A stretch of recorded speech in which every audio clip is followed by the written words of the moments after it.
마태복음 14장 22절에서 33절까지 말씀입니다. 저와 함께 교독하도록 하겠습니다. 그 후 예수께서는 제자들을 재촉하여 배를 타고 먼저 갈릴리 호수 건너편으로 건너가게 하신 다음 사람들을 집으로 돌려보내셨다. 그리고는 기도를 드리려고 홀로 산으로 올라가셨다. 밤이 되자 물결이 사납게 일었고 제자들은 바다 위에 큰 어려움을 겪고 있었다. 이른 새벽에 예수께서는 물 위를 걸어서 제자들에게 오셨다. 제자들은 예수께서 물 위를 걸어오시는 것을 보고는 겁에 질려 소리쳤다. 유령이다! 예수께서 즉시 제자들을 안심시키셨다. 나가 두려워하지 말아라. 그러자 베드로가 예수께 말하였다. 주님, 정말 주님이시라면 저도 물 위로 걸어오라고 하십시오. 네, 걸어오너라. 주님이 말씀하셨다. 베드로는 배에서 내려 예수를 향해 물 위를 걸어갔다. 그러나 도중에 물결이 높이 일자 베드로는 갑자기 두려움을 느꼈고 그러자 그만 물속으로 빠지고 말았다. 베드로는 소리쳤다. 살려주십시오, 주님. 예수께서 즉시 손을 내밀어 베드로를 붙드시며 말씀하셨다. 믿음이 적은 자여, 왜 의심하였느냐. 예수께서 베드로를 배에 오르게 하시자마자 사납게 불던 바람이 즉시 잔잔해졌다. 배 안에 있던 제자들이 예수께 전하며 말했다. 주님은 참으로 하나님의 아들이십니다. 아멘. 네. 오늘 말씀은 살려주세요 주님이라는 말씀으로 하나님 말씀 전하도록 하겠습니다. 우리가 많이 보던 본문이에요. 우리가 잘 아는 것처럼 예수님께서 물 위를 걸으신 사건에 대해서 오늘 마태복음은 이것을 기록하고 있는데요. 조금 마태복음은 다른 공간복음이라고 그러죠. 세 가지의 복음서는 서로 연결되어 있어요. 마태, 마가, 누가복음이에요. 거기서 항상 제가 얘기한 거는 뭐가 가장 처음 썼던 성경이라고 우리가 보고 있다고 하죠. 마가복음이죠. 가장 함축적이고 짧게 썼어요. 네. 그리고 나서 마태와 누가는 이것을 충분히 참조한 이후에 자신의 또한 생각을 가지고 자신들이 기록을 더 시작하게 됐죠. 그런데 오늘 말씀은 마태, 마가, 누가에 다 있어요. 있는데 마태복음만 조금 다른 게 있어요. 그것이 무엇이냐면 예수님이 물 위를 걸으신 것까지는 세 개의 공간복음이 다 가지고 있지만 마태복음만이 베드로에 대해서 얘기하고 있어요. 베드로가 빠지는 거에 대해서 마태만 기록하고 있어요. 아마 베드로가 나중에 이걸 보았으면 굉장히 기분이 안 좋았을 거예요. 왜냐하면 왜 굳이 이걸 써서 자꾸 사람들한테 알려줬니? 다른 애는 안 썼는데 왜 너는 이거 써갖고 그렇게 했니? 내가 빠지는 게 뭐가 그렇게 중요해? 예수님이 걸으신 게 중요하지. 이렇게 이야기할 수 있는데 그렇다면 마태도 생각이 있을 거 아니에요. 왜 베드로가 물에 빠지는 사건을 마태만 꼭 기록을 했을까요? 이러한 궁금증을 가지고 오늘 본문을 하나하나 조금 풀어갈 거예요. 앞서 말씀을 보면 이 예수님께서 물 위를 걷기 전에 바로 우리가 아는 유명한 말씀이 나와요. 뭐냐면 예수님께서 5,000명을 먹이신 사건이죠. 우리가 잘 아는 오병이어의 사건이에요. 오병이어의 사건을 우리가 잠깐 돌이켜보면 그 당시 어마어마한 사람들이 예수님을 따라왔어요. 예수님께서 앞서 우리가 지난주 본 것처럼 죽은 사람도 살리시고 또한 아픈 사람도 그의 옷만 잡으면 치료되는 것을 보면서 이제 그 소문이 온 유대에 퍼졌고요. 사람들은 이제 예수님을 어떻게 해서든 만나려고 몰려들기 시작했어요. 이 몰려들었는데 어느 날 보니까 사람은 많이 왔는데 시간이 밥 먹을 시간이 됐어요. 그런데 보니까 그 많은 사람이 식사를 해결할 방법이 없는 거예요. 지금도 우리가 만약에 5,000명 정도 모였는데 식사 시간에 밥 먹으러 갑시다 하면 갈 데가 없잖아요. 주문을 한다고 해서 시켜 먹을 수 없고요. 5,000명. 이런 어떤 문제가 생겼을 때 우리가 잘 아는 것처럼 오병이어 2마리의 물고기와 5개의 떡덩어리를 가지고 빵덩어리겠죠? 정확히 하기는요. 그걸 가지고 사람들을 예수님께서 축사하신 다음에 이걸 나눠줘라 했더니 사람들이 그것을 먹었어요. 먹었는데 어떤 사람들은 이것을 사람들이 나눠 먹어서 충분히 다 먹었다라고 하고 그런 나눔 속에서 어떤 기쁨을 느껴서 충분히 먹은 것 같았다라는 진보적인 사람들도 있어요. 예, 그렇지만 실제 성경은요, 3명의 어떻게 보면 이것을 기록한 모든 사람들은요 그렇게 얘기하지 않아요. 정말 예수님께서 축사함 줬더니 기적이 일어났다라고 얘기를 해요. 근데 이 기적은 단순히 어떤 기적을 일으키기 위한 기적은 아니었어요. 그래서 성경은 이것을 이적이라고 얘기해요. 의미가 있는 기적이라는 것이죠. 이 의미가 뭘까요? 오병이의 사건이에요. 네. 이걸 놓치면 우리는 거기에서 그걸 얻어먹고 예수님을 그냥 쫓아다녔던 회중과 똑같아져요. 이 의미를 우리는 알고 있어야 돼요. 예수님께서 기도하신 후에 먹을 것을 줬어요. 그리고 이 작은 것으로 그 많은 사람들이 충분히 먹고 12가문줄가 남았어요. 무슨 의미일까요? 우리가 그동안 신앙생활하면서 많이 배웠을 거 아니에요. 무슨 의미예요, 이게요? 이 의미는 사실 앞선 창세기, 출애굽기, 이 모세 오경에 나오는 의미를 어떻게 보면은 가져오는 거예요. 이스라엘 백성들은 다 알고 있어요. 하늘로부터 음식이 떨어졌던 사건. 그게 뭐죠? 출애굽기 이후에 출애굽한 사람들이 그 당시에 광야에 먹을 게 있어요, 없어요? 없어요. 그때 하나님께서 하늘에서 만나라는 거, 만나가 뭐냐면 뭔지 모르는 거예요. 그래서 만나라는 이름 자체도 이것이 무엇인가 라는 이름이에요. 네, 이름 자체가 없어요. 그냥 이것이 뭐예요? 이게 떨어진 거예요.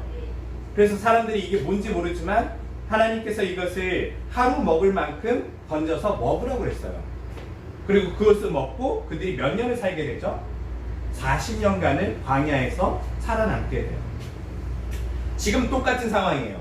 먹을 게 없고 빈 들에 있어요. 그리고 예수님께서 축사하시고 사람들한테 먹을 것을 나눠주라 했더니 기적이 일어나서 그들이 모두 먹게 됐어요. 어마어마한 사람들이에요. 사람들은 뭘 이제 머릿속에 상상하냐면 주님이 만나처럼 우리에게 먹을 것을 주셨구나. 다른 말로 하면 이스라엘 백성들이 가장 위대한 선지자라고 하는 사람이 누굴까요? 모세예요. 주님은 최소한 모세와 동급이거나 모세보다 뛰어난 분이시라는 것을 그들은 인식하게 된 거예요. 그런 어떤 예수님이 누구신지를 지금 보여주신 거죠. 아, 저분은 그냥 선생님이 아니라 저분은 우리 민족의 가장 위대한 선지자였던 하나님과 어떻게 보면 대면했었던 그 모세보다 위대한 선지자거나 같은 선지자구나 라는 것을 그들이 알게 되었어요. 그리고 나서 오늘 본문이 나오는 거예요. 오늘 본문에 보니까 이 사람들이 이제 예수님께서 다 먹이신 후에 저녁쯤 가까이 됐어요. 이제 저녁을 먹기 전이죠. 근데 보니까 제자들이 피곤해 보여요. 힘들어 보여요. 그래서 그들을 재촉해서 배를 타고 갈릴리 건너편의 제자들을 뒀대요. 그리고 나서 예수님께서 사람들을 돌려보냈다고 오늘 보면 22절에 나와요. 그런데 여러분 한번 생각해 보세요. 지금 이 말씀을 그냥 우리는 읽고 있지만 사실 이거는 저는 굉장히 중요한 어떤 모습이에요. 뭐냐면 지금 예수님께서 이 수많은 사람들을 먹이실 때 사실 이 시종을 누가 들었었죠? 제자들이 들었었어요. 5,000명을 직접 밥을 한 건 아니지만요, 사람들을 줄 세우게 하고 질서를 잡게 하고 거기 안에 5,000명이 모이면 굉장히 어수선하고 질서가 없을 거 아니에요. 12명의 제자들이요, 이것을 하나하나 사람들을 케어하면서 못 먹은 사람 누구세요? 아직 못 받은 사람 누구세요? 하면서 다 먹을 것을 공평하게 나눠준 거예요. 그런데 이런 사건 이후에 제자들이 당연히 힘들었겠죠. 피곤했겠죠. 근데 예수님께서요, 지금 예수님도 피곤해요. 사실은요. 말씀을 전하셨잖아요. 그런데 예수님의 관심은요, 제자들을 쉬게 하고 싶다라는 마음이 있으셨어요. 그래서 자신이 원래는 쉬는 게 맞죠. 우리로 치면 큰 행사가 끝났어요. 큰 행사가 끝나면 스태프들이 쉬나요? 목사님이 쉬어야 되나요? 보통 목사님들이 쉬러 가죠. 그리고 나머지 스태프들은 다 정리하고 집에 가야 되는 거예요. 나중에 제일 늦게 가죠. 그런데 지금 반대예요. 스태프들을 예수님께서 돌려보내신 거예요. 고생했다. 좀 쉬어라. 너네 가서.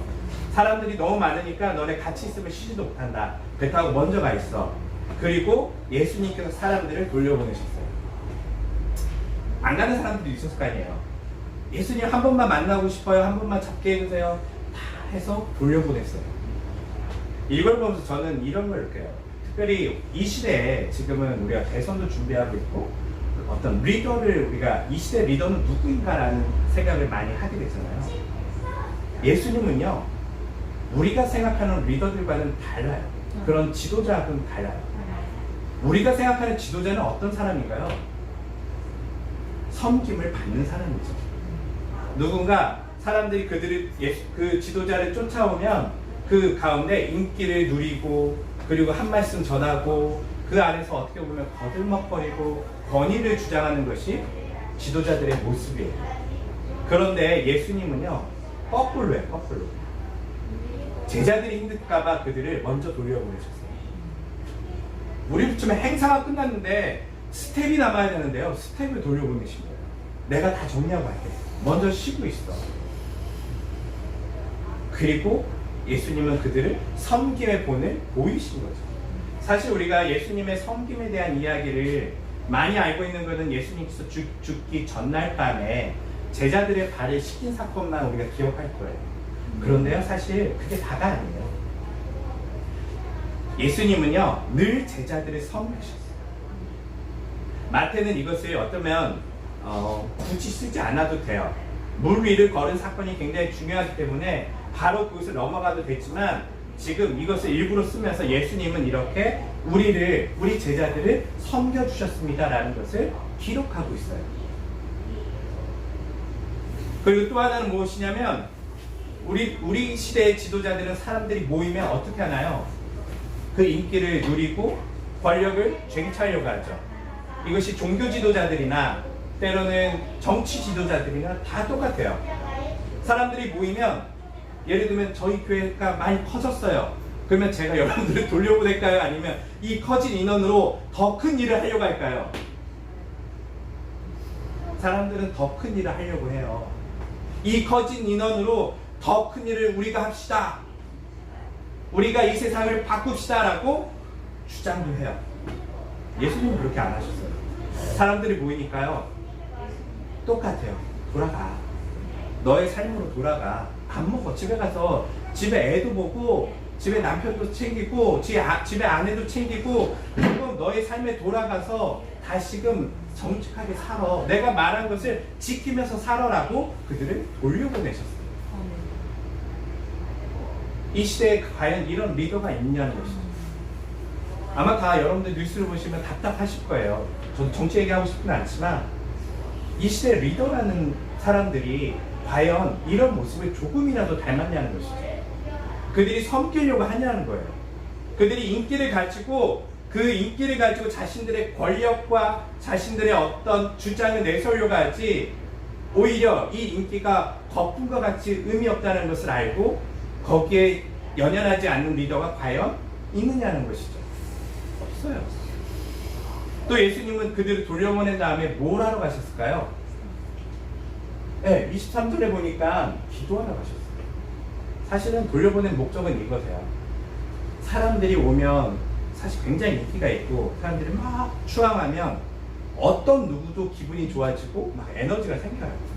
근데 예수님한테 이게 중요한 게 아니에요. 너네 다 돌아가. 나는 지금 누굴 만나러 가야 돼? 하나님을 만나러 가시는 거예요. 조용히 사람들이 없는 산으로 올라가셔서 기도하러 가셨어요. 이런 모습을 보면서 이 시대에 이런 리더가 되고 싶다, 때는 이런 리더를 보고 싶다라는 마음이 제 안에 좀 들더라고요. 저도 리더의 역할을 지금 맡아서 하고 있지만 이렇게 못해요. 네. 저도 사람들이 모이면 더 많이 왔으면 좋겠고 더 많이 모였으면 좋겠고 더 많이 모였을 때는 조금이라도 더 붙잡아 놓고 그 에너지를 느끼고 싶고 인기를 얻고 싶은 게 인간의 어떤 죄된 모습이겠죠. 이 사람들을 돌려보내고 그럼 집에 가십시오. 저 기도 시간입니다. 이런 사람이 없어요. 이런 목회자도 없고 이런 정치 지도자도 없어요. 이런 어떤 모습을 통해서 우리는 과연 하나님 나라의 지도자는 어떠한 모습일까를 잠깐 이 말씀을 통해서 볼 수 있어요. 자, 이 사건이 이제 지나고 이제 핵심적인 본론적인 사건이 등장합니다. 무엇이냐면 이제 사람들은 흩어졌고 제자들은 강 건너로 갔고 예수님은 산에 올라가서 기도하고 계세요. 그런데 시간이 지나서 저녁쯤이 되었는데 밤이 되자 제자들의 배는 이제 다시 호수 한가운데 있었대요. 왜 거기 있었을까요? 우선 건너편에 보는 다시 한가운데 있잖아요. 있는 이유는 당연히 제자들도 이제 시간이 돼서 예수님을 데리러 가려고 했던 것 같아요. 정확하진 않지만요. 괜히 물 위에 나와 있을 일은 없잖아요. 이미 건너편에 갔는데요. 다시 예수님을 데리러 가고 있는데 무슨 일이 일어났냐면 갑자기 바람이 크게 불기 시작했어요. 갈릴리 호수를 보면 우리를 치면 어디 정도가 되냐면요. 서울에 가시면 팔당 이렇게 호수가 있어요. 우리로 치면 큰 강의 호수 정도의 느낌이에요. 네, 그 당시 사람들은 사막에서 그 정도의 물을 볼 수 없기 때문에 거기를 바다라고 생각했어요. 그리고 이 갈릴리 호수의 특징에는 온도차가 사막은 크잖아요. 그렇기 때문에 바람이 불어요. 바람이 불면 때로는 굉장히 광풍처럼 그 호수 위를 불기도 한다고 해요. 제자들은 어부였고 충분히 배를 잘 움직일 수 있는 사람들이었는데도 지금 감당이 안 되는 어떤 바람이 불기 시작했어요. 그리고 거기서 노를 저으면서 겨우겨우 빠지지 않으려고 배를 기뚱기뚱하면서 버티고 있었어요. 우리가 생각하는 어선 생각하면 좀 크고 괜찮을 것 같지만 실제 이 당시 어선은 그렇게 큰 어선이 아니에요. 네, 뭐 진짜 우리로 치면 아주 작은 보트보다 조금 큰 거, 파도가 치면 언제든지 뒤집어질 수 있는 그 정도의 어떤 배죠. 그 배에서 제자들은 지금 혼란을 겪고 있어요. 이걸 어떻게 하지? 예수님께 가야 되는데 지금 빠질까봐 걱정하면서 어떤 고생하고 있는 가운데 갑자기 저쪽 멀리서 누군가 걸어오시죠. 이 파도를 헤치고 걸어오시는 분을 보면서 제자들은 깜짝 놀라요. 뭐지? 유령인가? 하면서 소리 질러요. 유령이다. 왜냐면 바다 위에 어떤 사람의 형체가 보이면 안 되잖아요. 그런데 뭐가 걸어오고 있다고 생각해봐요. 여러분들이 그 시간 속에 들어간다면 정말 여러분도 귀신이다 라고 했을 거예요. 예수님 복장 보면 알잖아요.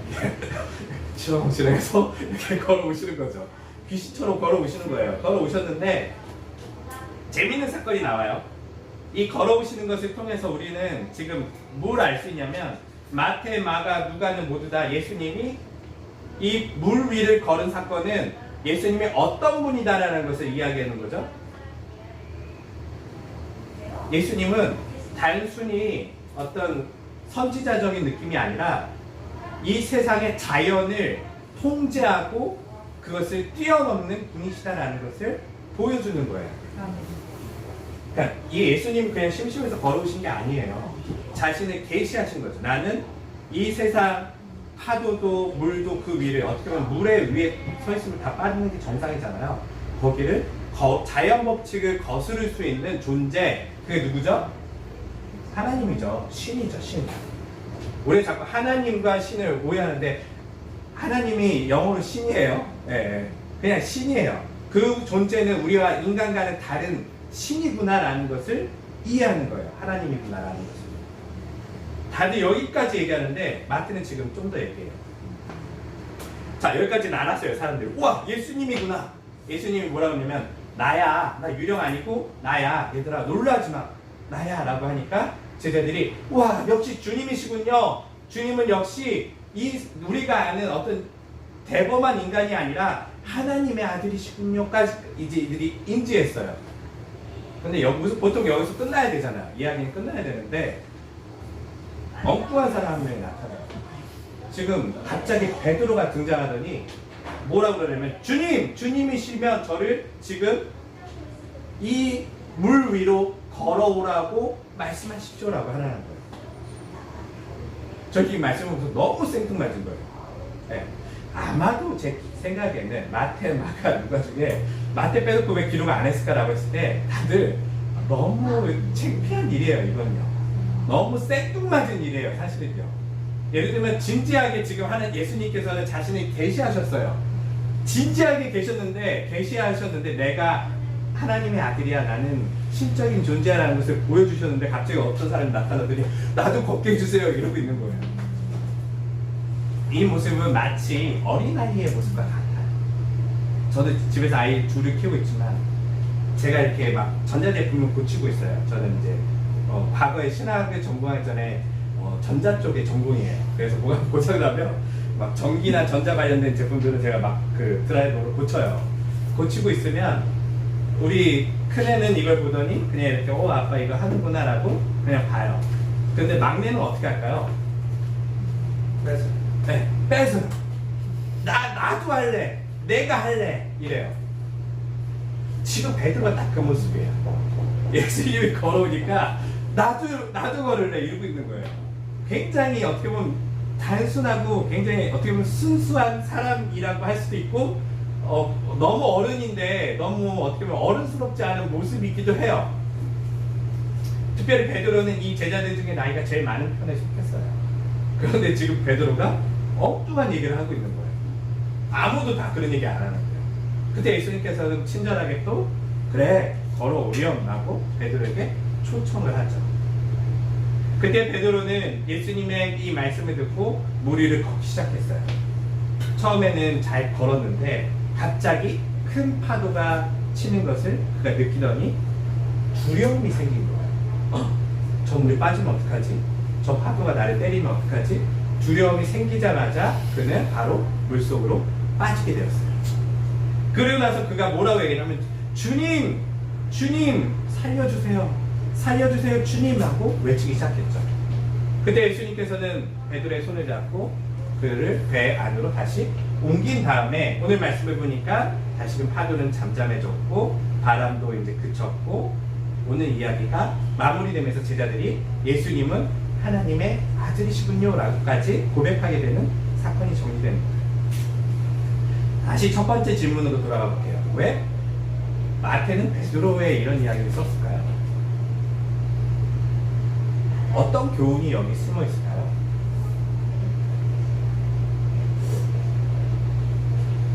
물 위를 어쩌면 굉장히 창피한 사건이잖아요. 같은 사도 중에 가장 어떻게 보면 리더의 역할을 가지고 있었던 베드로가 지금 굉장히 유치한 예수님께 질문을 던지고 그리고 나도 할래 하면서 나온 사건이에요. 그리고 잘 성공한 것도 아니에요. 결국은 실패했어요. 물에 빠지게 됐어요. 왜 마태는 이런 이야기를 기록해서 교회에 알렸을까요? 왜일까요? 그러면 이것을 알기 위해서는 우리가 어디로 다시 가야 되냐면 마태가 이 본문 말씀을 기록했던 때로 돌아가야 해요. 네. 왜냐하면 기록할 때에 맞게 그 기록할 시기에 마태의 생각은 그 기록한 시기에 영향을 받았을 거 아니에요. 네. 지금 이게 실시간으로 기록한 게 아니에요. 마태는 한참 후 교회가 이미 예루살렘과 온 유대와 사마리아와 로마까지 교회가 퍼지는 가운데에 그가 생을 마감하기 전에 이것을 기록한 거예요. 왜 기록했을까요? 네. 여기서 우리는 본문의 어떤 의미를 찾을 수 있어요. 그 시대에, 즉 교회가 이제 로마까지 이르러 왕성해지고 있을 시대에 가장 위대한 사람은 누구였을까요? 베드로죠. 네. 사도행전에 보면 베드로가 안진뱅이를 일으키고요. 베드로가 가는 곳곳마다 기적과 이적이 일어나요. 그가 갑자기 성령에 취해서 사람들 앞에 담대하게 선포하기 시작하고요. 그가 놀라운 기적과 이적을 막 일으키면서 돌아다니면서 예수님의 복음을 전해요. 초대교회 사람들에게 예수님이 이제 승천하신 이후에 그들이 바라보는 최고의 리더는 베드로예요. 그러면 그들은 베드로를 어떻게 생각했을까요? 말 그대로 베드로에 대한 환상이 가득했어요.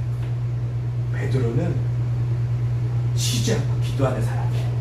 베드로는 항상 마음이 따뜻해서 잘못한 사람들을 용서해주고 그런 어떤 좋은 리더래. 베드로는 예수님처럼 섬김의 모습을 실천하는 사람이래.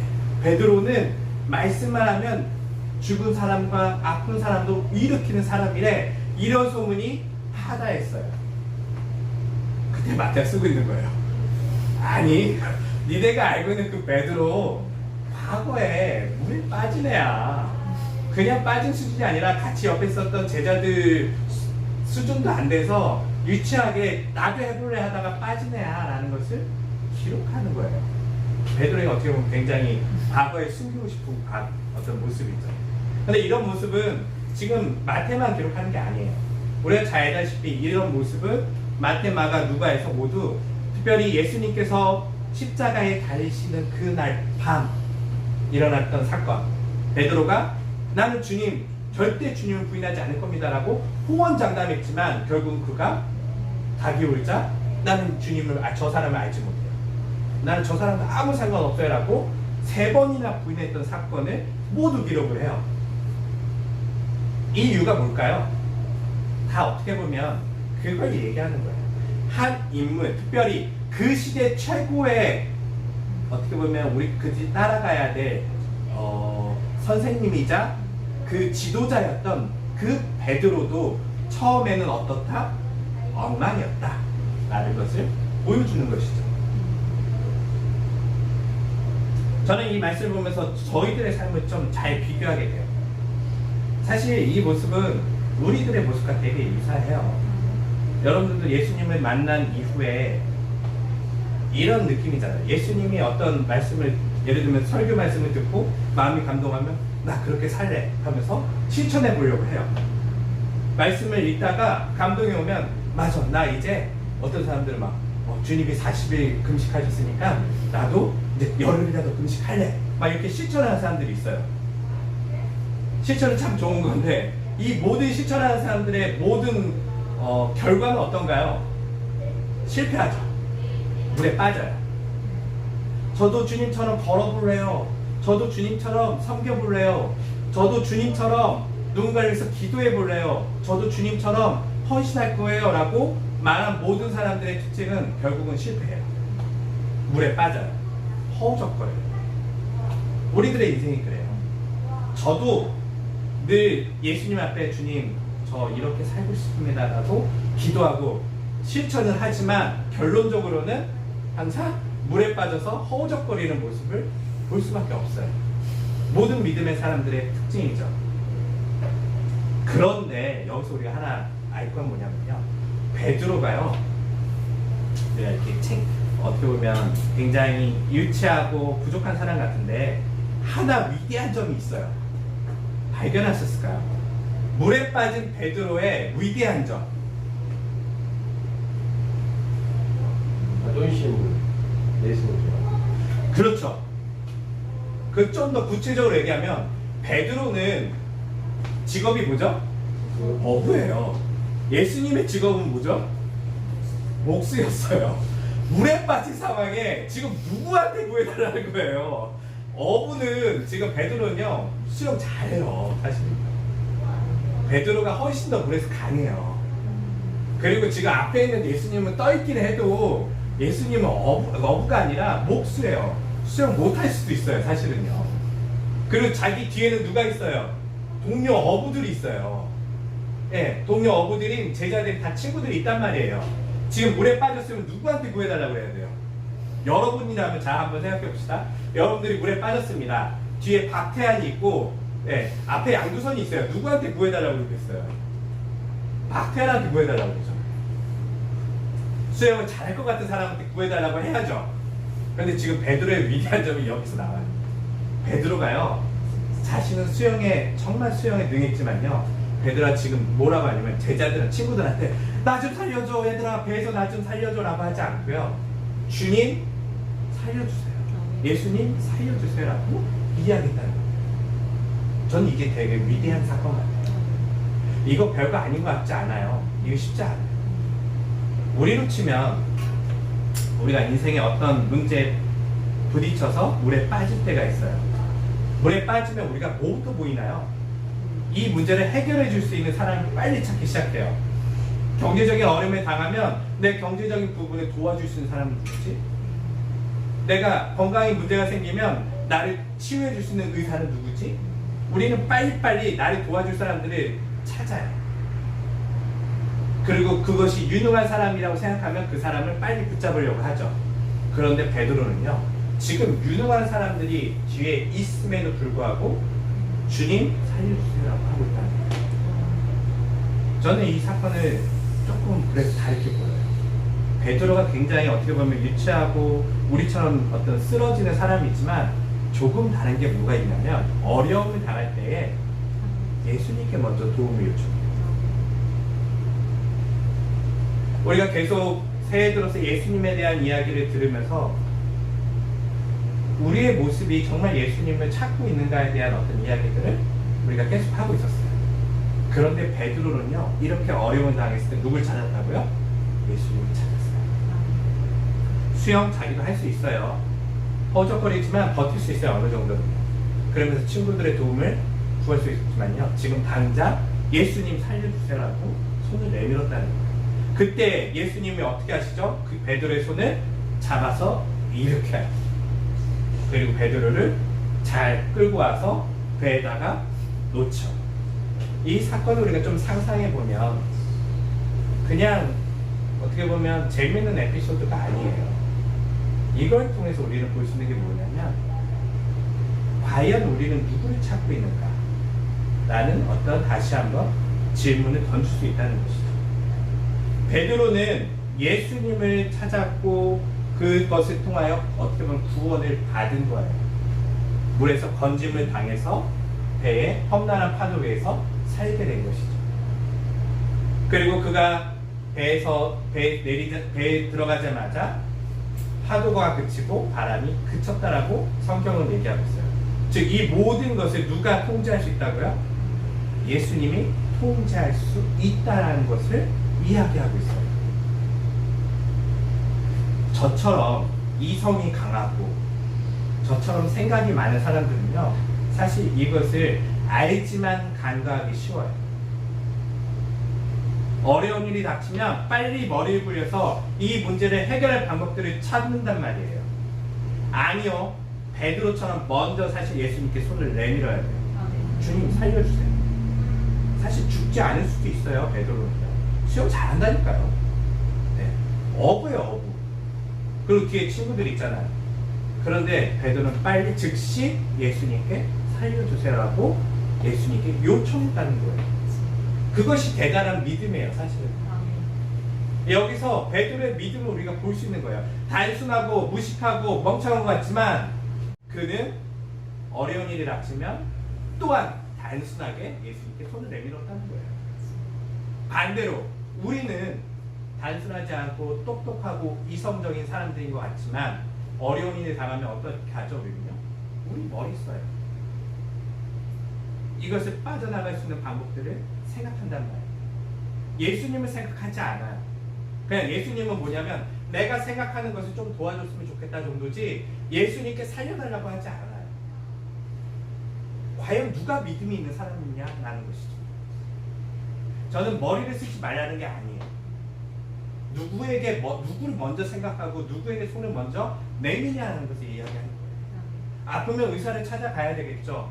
경제적으로 어려우면 대출도 알아봐야 되고 여러 가지 생각해봐야 될 거예요. 그렇지만 그 전에 뭘 먼저 생각하느냐는 거예요. 믿음의 사람은 예수님께 손을 먼저 내밀어야 돼요. 주님 살려주세요. 이게 우리에게 필요하다는 것이죠. 정리하겠습니다. 예수님이 베드로가 물에 빠졌을 때 뭐라고 얘기하냐면 믿음이 적은 자예요 라고 하면서 베드로를 일으키셨어요. 그래서 저는 이렇게 보여요. 믿음이 적은 자들도 할 수 있는 게 있어요. 네. 저희처럼 인생에 막 빠지는 사람도 할 수 있는 게 있어요. 뭘 할 수 있다고요? 오늘 제가 설계 제목을 잡은 것처럼 살려주세요 주님, 살려주세요 주님, 이거 할 수 있어요. 믿음이 적기 때문에 물 위를 걸을 수 있는 능력은 없을 수 있어요. 무서워서 자꾸 빠지는 것이 우리의 믿음의 현실일 수 있어요. 그렇지만요, 믿음이 적은 사람도 할 수 있는 게 있어요. 빠졌을 때 살려주세요, 주님. 이걸 우리 꼭 기억해야 해요. 사랑하는 성도 여러분, 저도 믿음이 적고 여러분들도 믿음이 적어서 허우적거리죠. 뭘 하자고요? 살려주세요, 주님. 새해에는 저는 사실 코로나도 그렇고 우리의 삶이 앞으로 좋은 일들만 일어나지 않을 수 있다는 것은 잘 알고 있어요. 그리고 우리는 그때마다 물에 또 빠지게 될 거예요. 허우적거릴 거예요. 그때마다 우리는 우리가 할 수 있는 거 살려주세요, 주님. 이것을 고백하시면서 주님, 믿음이 적은 자도 할 수 있는 게 있더라고요. 베드로가 주님께 손을 내밀었더니 주님께서 베드로를 살려주시더라고요. 저도 믿음이 적지만 주님께 손을 내밀겠습니다. 살려주세요, 주님이라고 고백할 수 있는 성도들이 되시기를 주님의 이름으로 축원합니다. 기도하겠습니다.